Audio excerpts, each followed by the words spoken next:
ruang Bapak waktu santai. Di sini saya mau menanyakan terkait soal pandemi COVID. Menurut Bapak, bagaimana pendapat terkait tentang adanya pandemi COVID saat ini? Pandemi itu kan sebuah status yang disematkan oleh WHO sebenarnya kalau zaman sekarang. Kalau zaman dahulu itu bahasa pandemi sebenarnya kalau kita sering mendengar dari kata-kata orang tua dulu kan ada istilah pagebluk atau wabah. Cuman dulu kalau kita mendengar wabah ataupun pagebluk itu seakan sesuatu yang sangat menakutkan. Kalau cerita orang dulu kan misalnya sakit sore, pagi sudah meninggal. Pagi sakit, sore sudah meninggal.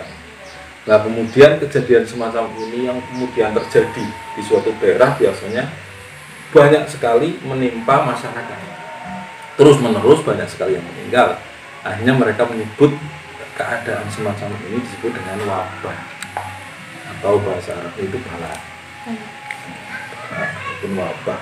Orang Jawa sering mengatakan pagebluk. Zaman dahulu itu kalau daerah tertentu kena lockdown itu sangat mudah. Pokoknya jangan masuk ke daerah tersebut. Ini juga rumus dalam kalau ada wabah itu jangan masuk ke daerah wabah. Orang yang di daerah wabah juga jangan keluar dari daerah tersebut. Kemudian kita menyikapi wabah ini bagaimana? Ya memang kalau yang namanya wabah itu ya wabah. Apakah berbahaya? Berbahaya. Meskipun kadang-kadang banyak yang menilai ya tidak semenakutkan yang disebarkan di media. Tidak semenakutkan itu karena itu informasi dari satu tempat yang diboyong ke tempat yang lain yang di tempat tersebut belum tentu semenakutkan itu. Tapi kan untuk mengatasi istilahnya bahasa wong Jawa ini itu ikhtiar lah ini. Yo hati-hati kan lebih baik dibanding kita itu ceroboh.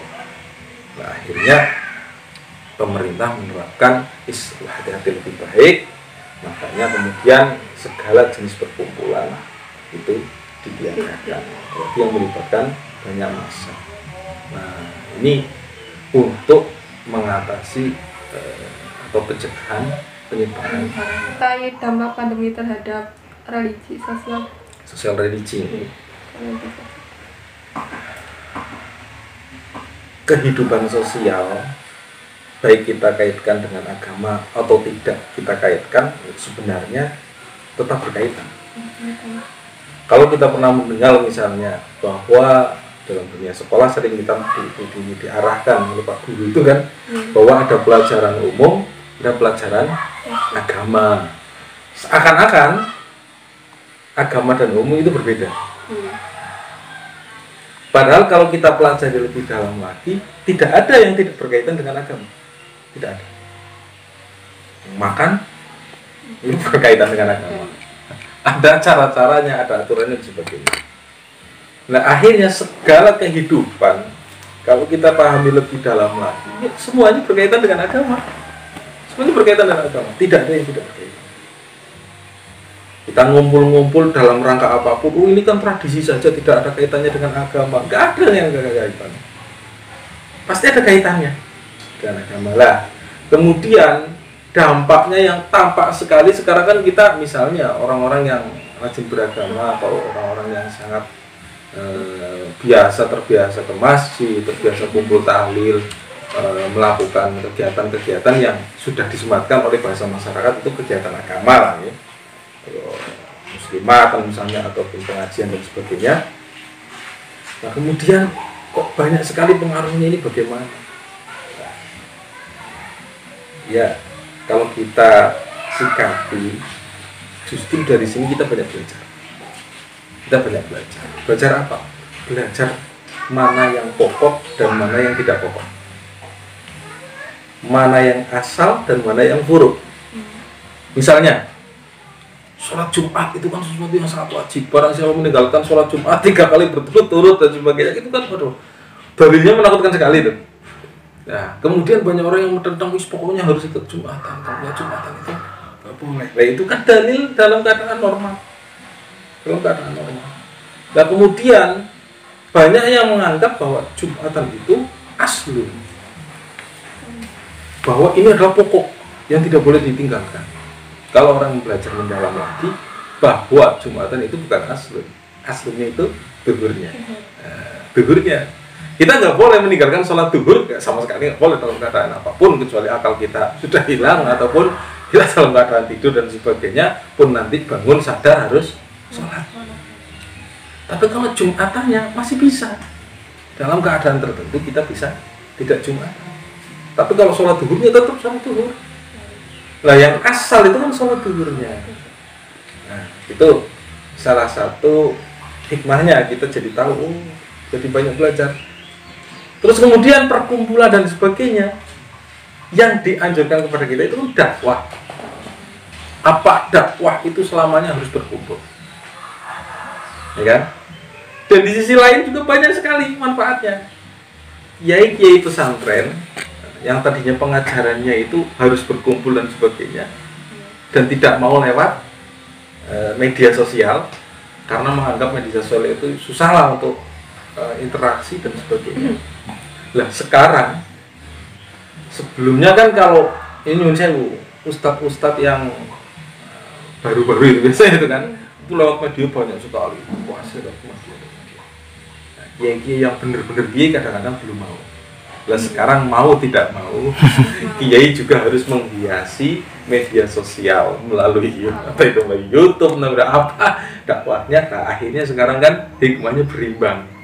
Yang tadinya hanya dipenuhi oleh teman-teman yang nyuwun sewu lah, kalau dalam bahasa saya itu sarjana-sarjana baru lah, sarjana baru, belajarnya belum begitu mendalam.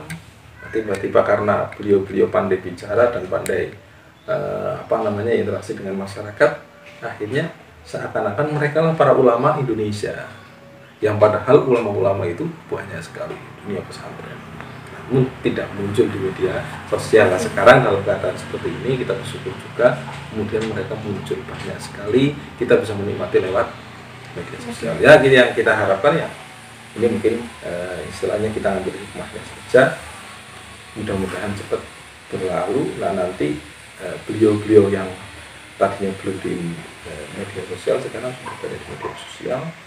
Nah, akhirnya bisa bareng-bareng menggunakan media sosial ini.